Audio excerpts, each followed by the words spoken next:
all of my discussion, even with KU-129, the intelligence agencies, what was the thing that was the con? Think of it this way. Nixon ran, he had been vice president under Eisenhower. He was aware of all the various cons and tricks and the various groups. You know, a lot of people don't realize that Nixon, his claim to fame, that's hidden to the world for the most part, and I've talked about it numerous times. And I had friends, one of his brothers and family friends, we talked about this many times, but the interest about Nixon when we got to the end of World War II, what? Oh. At the end of World War II, he was a lawyer. Huh. He was a Navy lawyer. Mm. And what was he doing? He was the guy for the Navy and for the military who was in charge of working with Trump's uncle and a handful of others, parking all the Project Paperclip Nazis in the American industrial machine, depending on what their expertise was.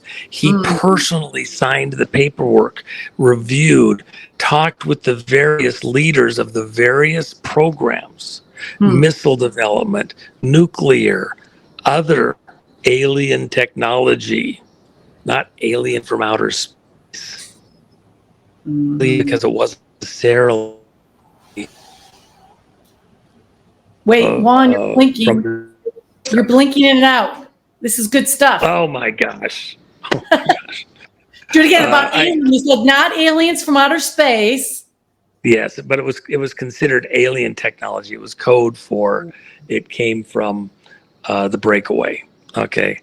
And there's a reason why I'll touch on that just slightly. But here's the deal. Right.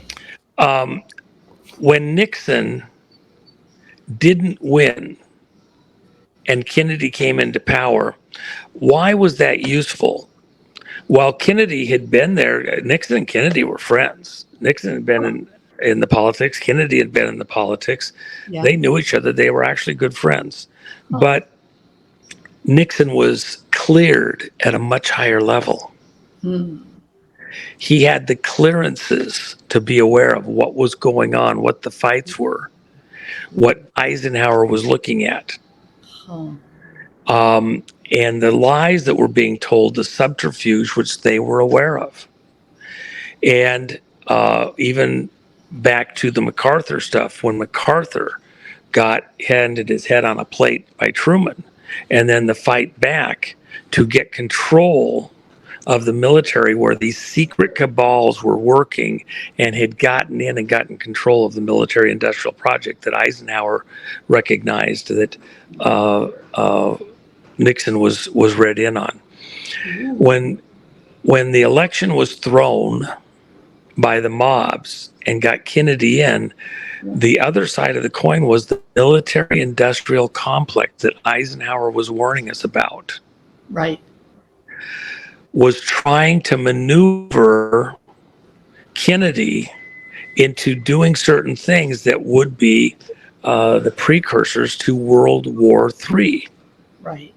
The use of the nuclear weapon, the Cuba thing, the Bay of Pigs, the Cuban Missile Crisis, the Southeast Asia War, where Kennedy didn't want to do it, and the currency wars.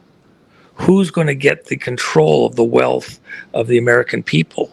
Is it going to be a silver-backed currency, or is it going to be a fiat currency not backed by anything but the good faith and promise of a private corporation operating initially out of the Philippines and later out of Costa Rica or Puerto Rico?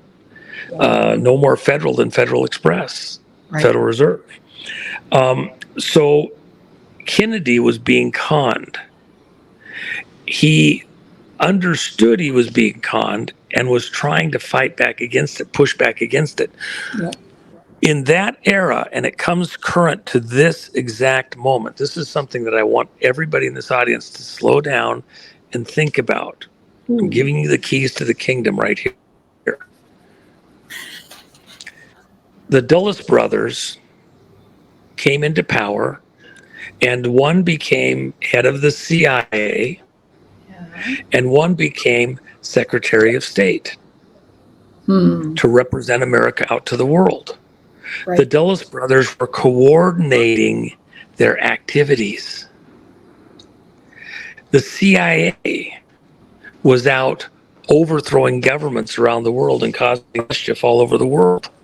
Right. And then the State Department's coming in to sort out the mess, and it's like a 1-2 punch. Right. Good cop, bad cop. The COVID is doing, and you really know where it's coming from, and it's causing other people to do different things to put stress on you as a country. And then the overt with the State Department, we can help you. Right. We can help sort this out. Don't worry. We can fix this. Let's work together on this, okay? Good cop, bad cop, the Dulles brothers. Huh. Now, in a minute, I'm going to bring this current to this exact day. Ooh. But give me a moment to help people understand this relationship. Sure. The Secretary of State position, the State Department, oftentimes you have, for example, if you're working under diplomatic cover, countries around the world, you can be an intelligence officer out of CIA or a number of other agencies that have similar authorities, but primarily CIA. And you work under diplomatic cover within an embassy somewhere in the world. Right.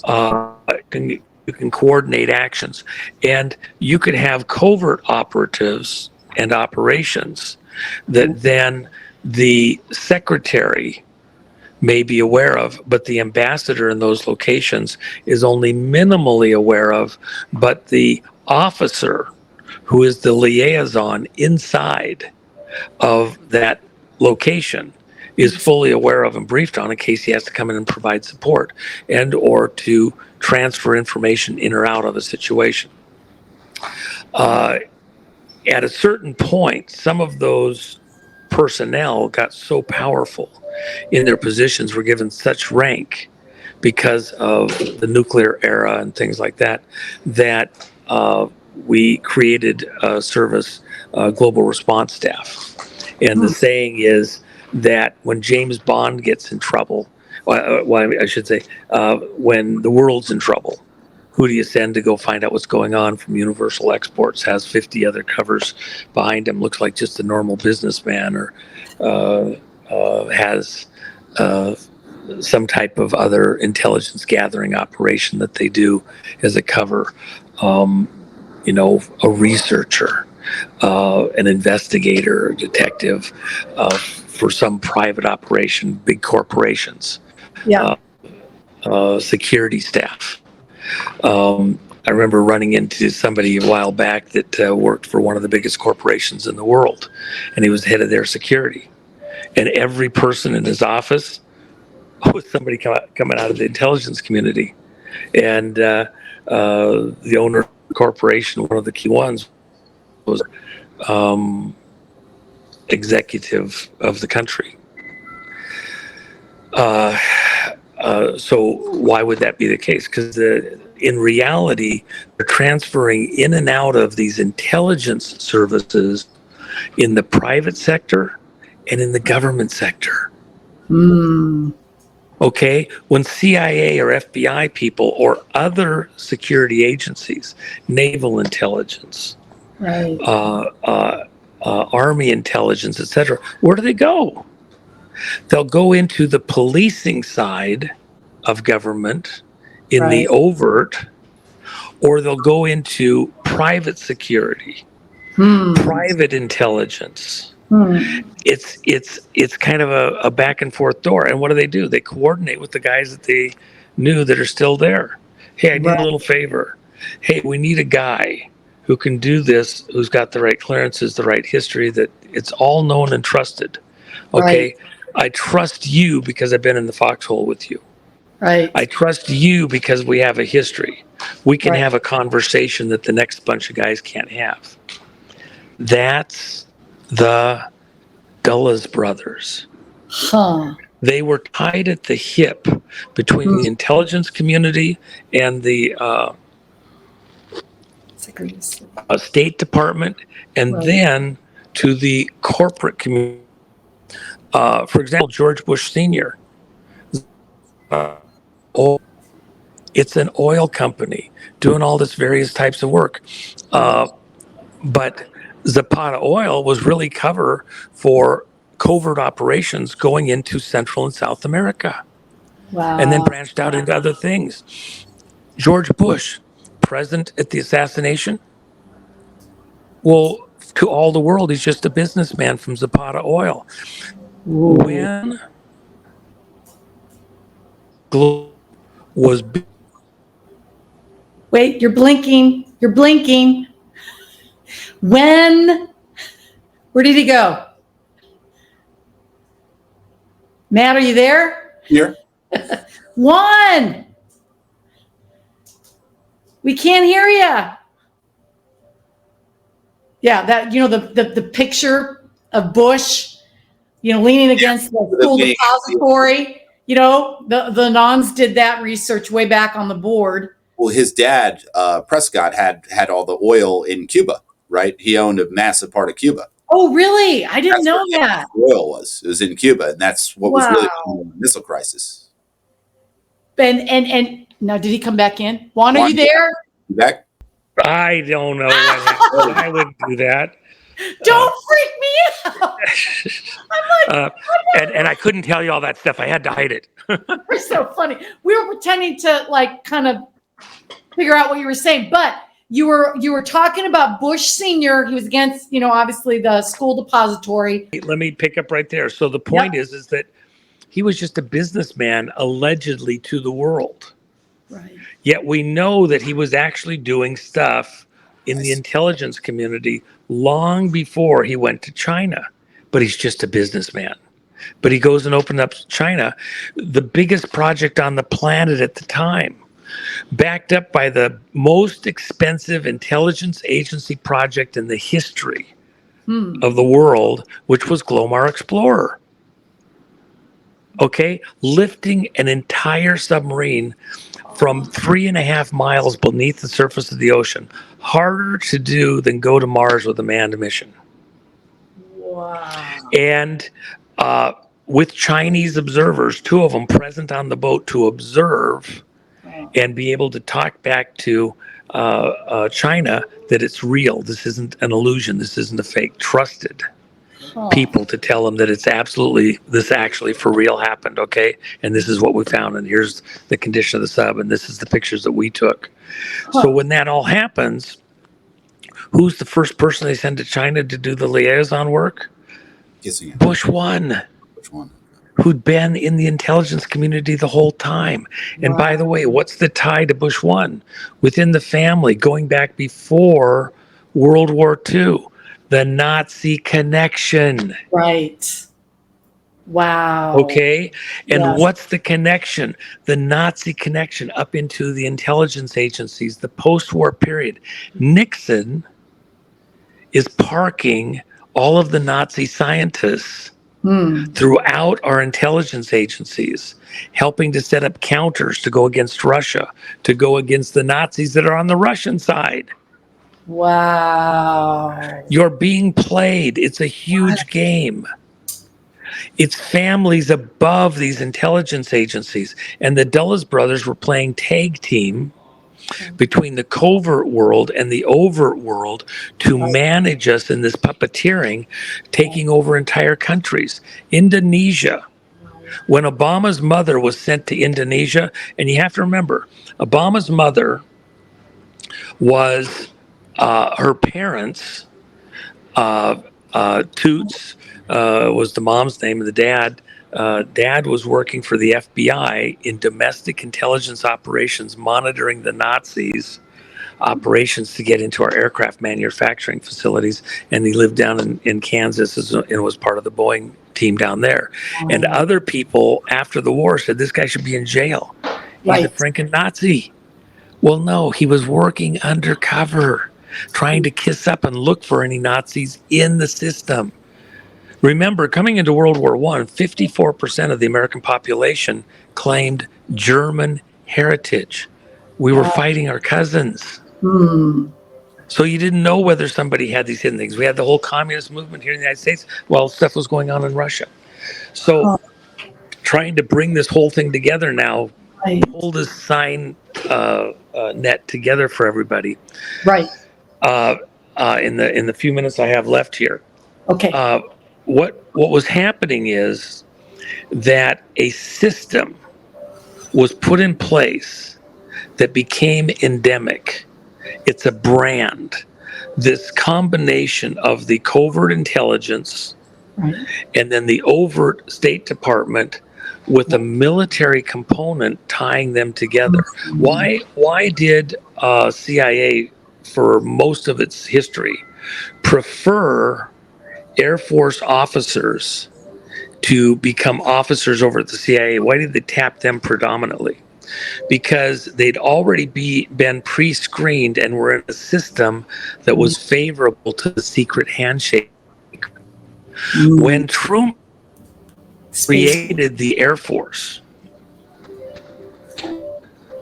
was plum-picked from officers inside the Army Air Corps and inside the Marines to become Air Force officers, who were predominantly the ones who picked.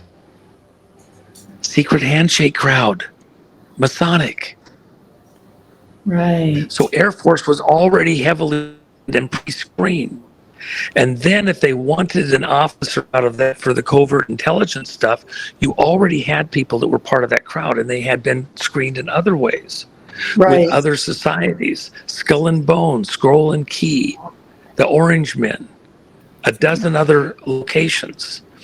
So you had a whole entourage of people into the intelligence community, both created at the same time, 1947, a very important specific number, a ritual number that has to do with the other physics that I've talked about on numerous occasions. Moving forward, because I don't have time to cover everything, but now I need to pull it together quickly. Okay. At this exact time, the things that you're going to hear about, and today is a crucial day. Now, we knew that 51 people coming up on the 2020 election from the intelligence community came forward and said that the Hunter Biden laptop was a obvious Russian disinformation operation. They put their name in pen to the letter saying that this was Russian disinformation. That had been going on with the whole Russian disinformation thing back to Hillary and before, with an entire concocted narrative that purported that Trump had colluded with Russian intelligence people to steal the election in 2016.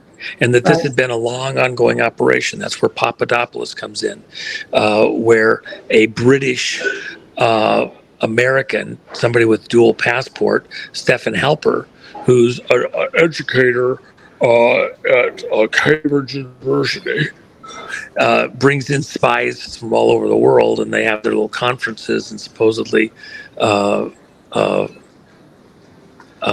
Flynn had a fling with the Russian spy and all sorts of things like that. So it's all bullshit. The dossier with the Brits and all that.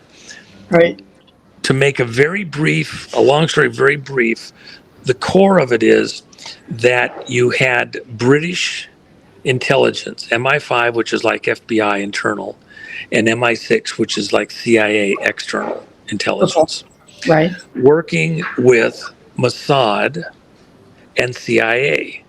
And other intelligence agencies peripherally, the Five Eyes. But the core, even within the Five Eyes, is Brit, U.S., Mossad. Okay. As a parallel, by the way, just a brief aside, that's the Epstein operation.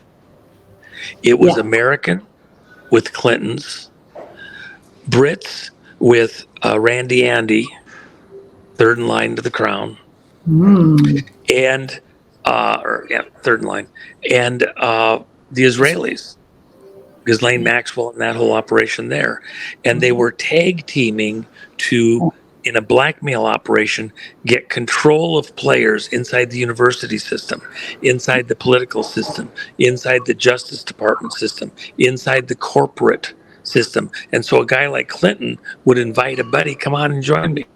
A guy like Randy Andy would invite somebody to come on and join me. People would be invited, and then they get set up, and then they get roped into something. Right. And blackmailed, okay? But the same thing was happening, that's on the sex side.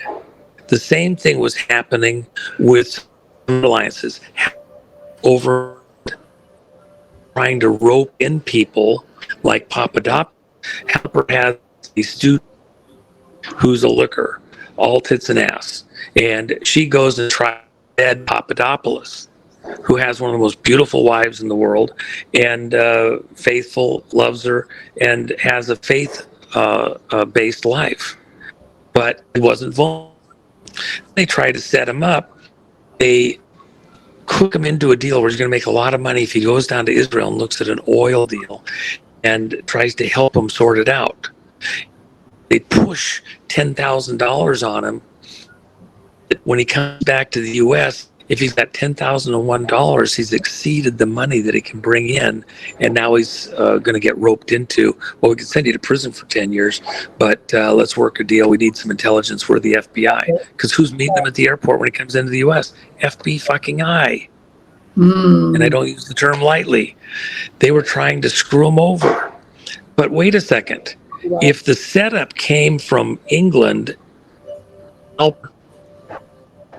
and then the actual roping operation occurs in Israel with Mossad, and then he's going to get tagged and brought into the loop for part of the scheme, the scam, as one of the 26 people who's targeted by CIA as associates of Trump, who may be vulnerable to extortion, to blackmail, to a setup that makes him look a certain way, and he's on the list. When he gets back, it's the FBI who's actually going to reel him in. The three intelligence agencies are working together just like they were at Epstein Island. Yes. Where does that happen? This goes back to this Dulles Brothers type of an operation. There's a coordination between the State Department and the CIA and the intelligence agencies, and even the FBI, the local jurisdiction, MI5, et cetera, et cetera. Right. You're looking at the security branch of something much bigger. They're not an end to themselves. Right. It's something much bigger. And it's extra national. It's not just in the US. It's not just England. It's not just Israel. It's far larger. Now, here's the kick. In this current situation, we're going to control who is going to become president of the United States. Yeah. Trump, another term, Biden. Right through, because they lost control of the election 2016. Take all the safeties off. They had to go full steam fast as they. There was no limit to what they could or should do to try because they must win the 2020 election at all costs. They engineered in a pause in the middle of the morning on November 4th. Right. It was a whole, like in a space launch. You get all the systems, they come up, they come down to a 20. Okay, we've reached this checkpoint. All the electrical systems are tested. There's no static there. We're ready to load fuel. And they'll hold there for a period of time in case somebody had a problem. They hold to make sure everything's caught up, all systems go, everybody has a green light board. We've fixed whatever, have come up with a sensor, etc. Now we proceed with the next phase. And now you may have 10 hours of fuel loading. Then you might have so much of crew loading, last second things, and you're down to the launch. Hold in the electoral process in the morning hours. Right. And in 6 states, they held and they took the information that was in the data systems, in the vote systems. Mm-hmm. That data was shipped outside of the continental U.S. Wow, right? It was evaluated, it was coordinated, but the pipeline out was not the same as the pipeline coming back in. It was one way. We know data was going out because the machines were transparent. But then when the data came back in, you couldn't look at the same freeway, the same pathway. You didn't see anything come back. It was one way. So who did anything? Who manipulated? Who had some piece of it? Okay.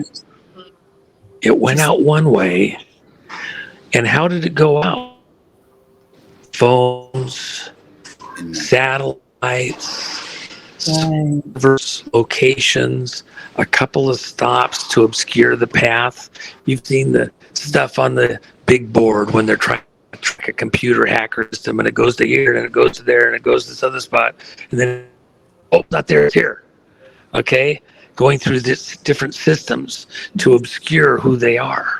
Okay, the data went out, but then you had to have a location with the capability, with the type of computational ability and history pre-stored to go, okay, here's how we have to change it. Because the whole point was you needed to make the election look close. Right. So close it could go either way, but it went this way enough that it wouldn't get pulled back. And it had to look that way in lots of different places, literally county by county across America, state by state, predetermined where the location was. What was the route that the information came back to the United States and into the system? What was it? It went out on an intelligence agency side. It came back in. Think Dulles Brothers. I will not say another word. I won't take somebody else's fire away from them. You can chew on that. It's very apparent as you think about it. I'm just telling you. It's a cliffhanger. What's coming out to the world. You were betrayed.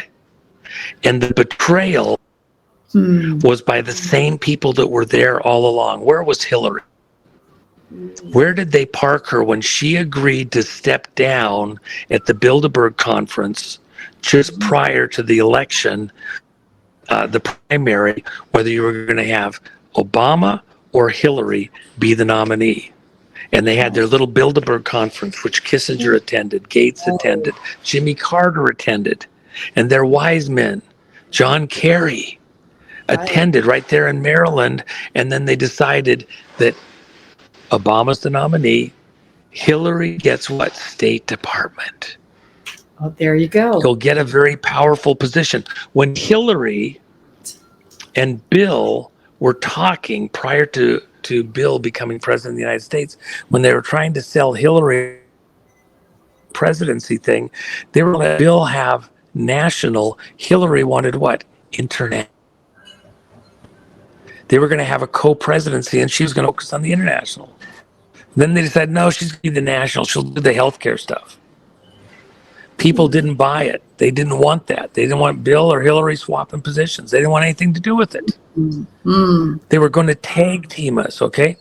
So when Hillary became not the presidential nominee, in order for her to back down, she was promised state. When Hillary went on to her senatorial role, right.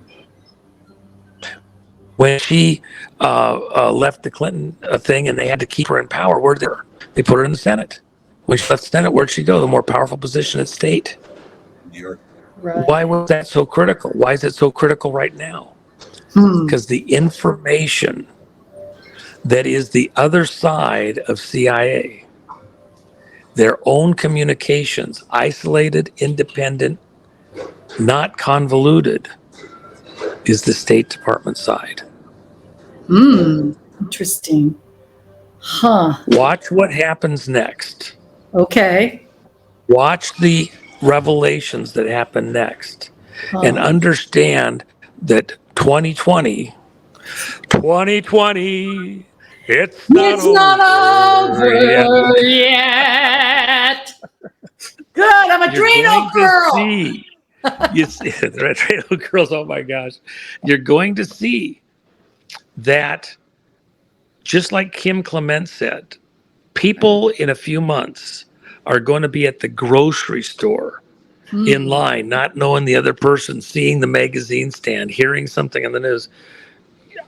How do we resolve it? We got two presidents, one legitimate, one illegitimate. How do we resolve this? Right. It'll be the talk of the town. It's going to be the talk of the town. The St. Valentine's Day massacre has begun. And all of these revelations and the continuing of these revelations about the intelligence agencies that were targeted by in an active operation. It didn't start from Australia giving us a little piece with the Five Eyes. It started inside of CIA. Came into office. One of the first things he did, he sent the memo out, told everybody in the State Department, do not do one thing. Not one slice of communication goes anywhere. You had people in the lunchroom on their computers, on their laptops playing games. Why? Because they weren't allowed to do anything, not send one letter out, not do any communication. Why? Because that's the scene of the crime. All right, wait, Juan, you said that because you blinked out. So you said President Trump, he's the one that said that? Nothing goes out from the State Department? He shut the State Department down practically. By the way, where was John Kerry Love it. on Election Day 2016? Antarctica. Where did Obama go as his last foreign trip? He went to Bariloche, Argentina, at the southern tip. Right next to Antarctica, and then they go horseback riding, and nobody sees them for a day or two. Obama go horseback riding, they're all lovey-dovey. Okay. They're just enjoying their last day. Want a little relief before they come back to. Where did Obama go 3 weeks ago when it was known that to go and talk to Putin and crack the ice? He was Antarctica, and by illusion of the ice wall, you're thinking dimensionally. You're thinking flat Earth. I'm sorry, it was an intelligence operation. DARPA spent $500,000 a year for at least 2 years that we tracked, probably more, to map the Patriot community, to find the malleable, suggestible nodes within the Patriot community using flat Earth. It had to be unique enough, precise enough. They could start a whole theorem on it. That was an active operation, just like Facebook was, to track and map the society. The ice wall isn't a vertical ice wall. It's a cap. It's a ceiling. It's a roof. Okay, I'm sorry. You want to argue about it? That's fine. I don't care. I'm just telling you the way it is. So you're dealing with the breakaway, but the breakaway, the part that people don't understand, it's not isolated there. Right. You see its arms and tentacles all across the planet. Wow. And it's not just a specific tiny itsy bitsy group, it's a mentality. Right. It's connected across the planet into the American military industrial machine that has morphed from what Eisenhower saw into the media machine, the technology machine, the university machine, the pharmaceutical machine. And it's not just here in America. And it's not just in Germany. It's not just in South America or Africa. It's across the planet. Wow. We are engaged in a fight with a monolithic enemy that is like Spectre. They're everywhere now. They're fully invaded. And they're trying to get us to go along with what we see as reality, and the unseen doesn't matter. Yet they're gating it through their archways, their portals into our society with their demons and their demonology and their demonology. Everybody grow up. Take it. This is everything that matters, that counts. Yep. I've got another show I've got to do. I'm right there, and they have a very tight window. I will be back. I will be glad to talk on this more. I hope I throw some red meat on the thing. Remember, I just gave you a nice thick steak. It takes time to cook, and it takes a chewably digest from it. This is not over in a day or a week or even a month. Right. The window has started. This was the day that we crack the windshield on some of this stuff. We're going to have a much longer, deeper conversation, and I'm looking forward to that with you and all of your listeners. Does that work? Yeah, it's our wrecking ball. It's our time. Wrecking ball. And just FYI to all the friends, Jen did say next time we do a Nugget Report with you, Juan, that she would come on as well. We could do a little reminiscing down memory lane. How's that? I'll tell her to get the boots out, get them shiny. Tell her to get the fedora out too while she's at it. All right. I love it. Right. Thank you, Juan. We appreciate Thanks, you Juan. so much. All right, Thank you. folks. I enjoyed being with you, and I'll look forward to our next chance. Okay. All right. Bye-bye. All right. Bye. Bye. And Matt, you and I are going to continue on a little bit. Absolutely. Wow, that was interesting, huh? What do you Very think? unbelievable. I mean, it's like the Dulles brothers, great analogy for what, it probably, the data probably came from, the CIA, then to their buddies and wherever, the FBI or right who knows. But 2020, it's not over yet. And you just see the depth of the swamp, really the tentacles and the people are getting so impatient about, oh, nothing's happening. There is so much stuff happening. It's been happening for years. It's going to continue to happen for more years, I'm sure, because we have to root this corruption and this, just all of it out, man. It sounds like the base is in Antarctica. Is that what you kind of picked up? Yeah. Well, he was on another show driving through not driving in a car, but on a boat, riding through Antarctica. And he had, the ice caps right in front of him. And, that's nice. That's where the deep state's lair is. That's probably where the faceless, nameless people are hiding out during this time, right? They just want to, they probably just want to nuke the world, go take cover while the nukes go off and then come back to a depopulated planet. That's what these people are. They're sick. They're sick, but something else. But I just want to remind our friends that, again, Midas Gold Group is a sponsor of the Nugget Report, and very interesting information that Juan brought in. And of course, it's like a placeholder, right? We want to at least take your energy that you have in the fake digits, get it over to a real commodity, something of value that everyone recognizes, gold and silver, okay? Get it in there, hold on to it, hold on to your fedoras, because we have no clue on what's going to happen on the other side of this. No, this is for me personally, and I know you had, somebody had called you about real estate, etc. And you're telling the person, do what you feel like you need to do, right? You're not going to twist their arm. You're not going to force them into anything. Me personally, this is just me. It's like not knowing what's on the other side, especially as you think about what happened with the real estate bubble back in 2007, 2008, 2009, right? And it totally burst. All that real estate, especially in California, places like that, where you think it's worth so much, they had the bubble pop, and then your real estate really comes down to show what it's really worth. So for me personally, and I'm not, I don't know who this other person is, but if it were me, I'd be like, I'm not buying anything of value like that when I don't know if there's going to be another bubble that's going to burst in terms of the real estate market. I'm going to go get gold and silver and I'm going to sit on it. You obviously have to still be in the other system, but it's a placeholder.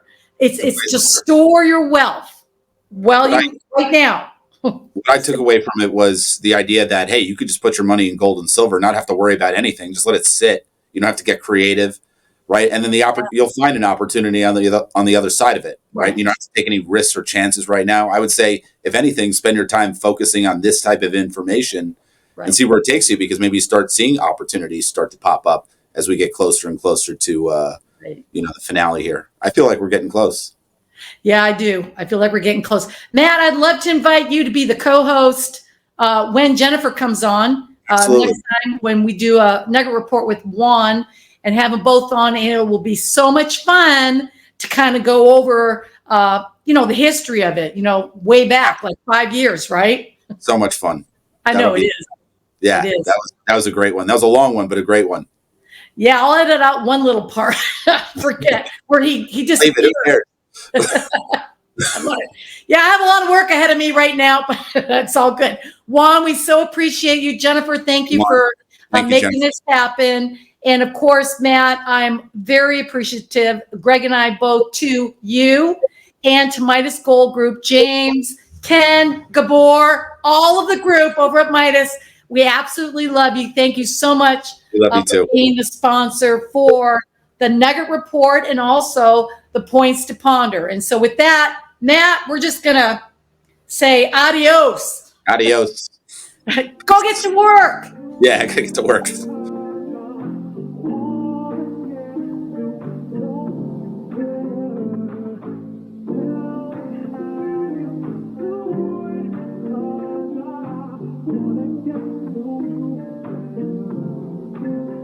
Duck goose. There might be more to how this story go. Till Merry Christmas on this merry-go. Chimney sweep fire in the hole like a missile crisis. Turn to kisses under mistletoe. I need a tow truck, pull me back to dark delight above feeling facts. They're missing keys on a different track, but what if they've always been where it's at? Q&A said the prophet Kim. In time when the prophet's him. Air it out, such as he is a kin. Cause even fire needs oxygen. Bear the water, wash away all this sin. It's encoded revelations within. Tick-tock, Molotov cocktail on thin ice where the fire melts the frozen from him.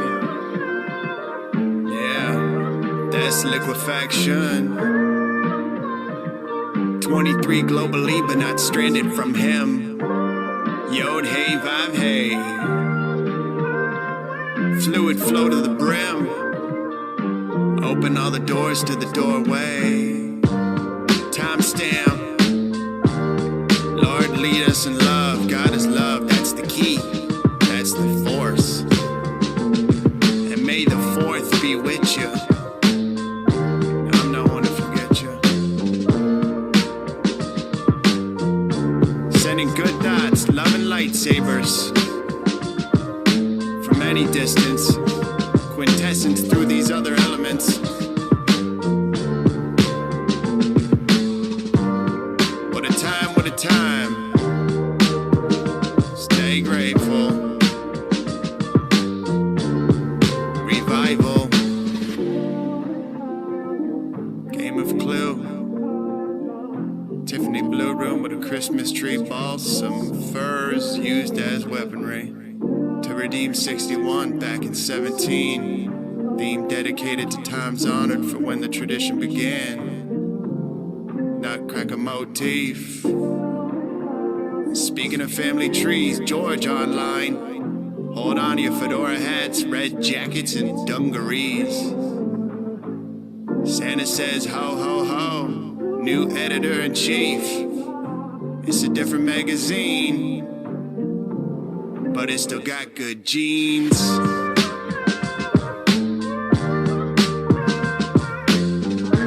Another year in the books, upswing. This eggnog around the hollies with cinnamon sticks for solstice. And dark to light optics for Dalamus. Plexus and chestnuts roasting on an open. Air it out, let it breathe.